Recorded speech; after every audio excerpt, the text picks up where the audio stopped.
لیکن اندر کا اس کا جو شیر کا حسن ہے وہ یہ کہہ رہا ہوتا ہے کہ نہیں، یہ فطرت نکالی ہے. آپ کیا کہتے ہیں؟ دو باتیں. ایک تو یہ کہ پہلے تو ہمیں یہ طے کرنا پڑے گا کہ جمال ہے کیا، حسن ہے کیا.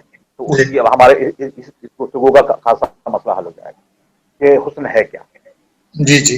حسن جو ہے اس کا بہترین تعریف حسن کی جو ہے وہ یہ ہے کہ توازن جو ہے وہ حسن. صحیح. تو یہ دو باتیں آپ نے پیش کی، فطرت اور فن. اگر ان میں توازن ہوگا تو جمالیات خود بخود آ جائے گی. صحیح. اور اگر یہ دونوں چیزیں الگ الگ ہیں تو اس کا مطلب ہے کہ ان میں توازن نہیں ہے. صحیح. اور جب تک یہ دونوں ایک ساتھ نہیں آئیں گی اس وقت تک نہیں ہوگا. اب آپ شعر سنیے. دیکھیے کہ اس میں منظر نگاری بھی ہے، جمالیات بھی ہے، فن بھی ہے اور فطرت بھی ہے. یہ ستارے ہیں موتیے کے پھول،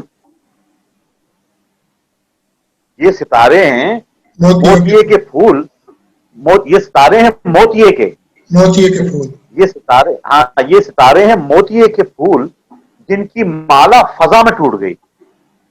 صحیح صحیح. اب بتائیے مجھے، ہے منظر نگاری، جمالیات ہے، فن ہے، صحیح صحیح فطرت ہے، صحیح. لیکن ہر چیز اپنی جگہ جو ہے ایک تناسب، ایک توازن کے ساتھ موجود ہے. تو جب فطرت کا اور فن کا توازن ہم آہنگ ہوتا ہے تو جمالیات وجود میں آتی. صحیح صحیح.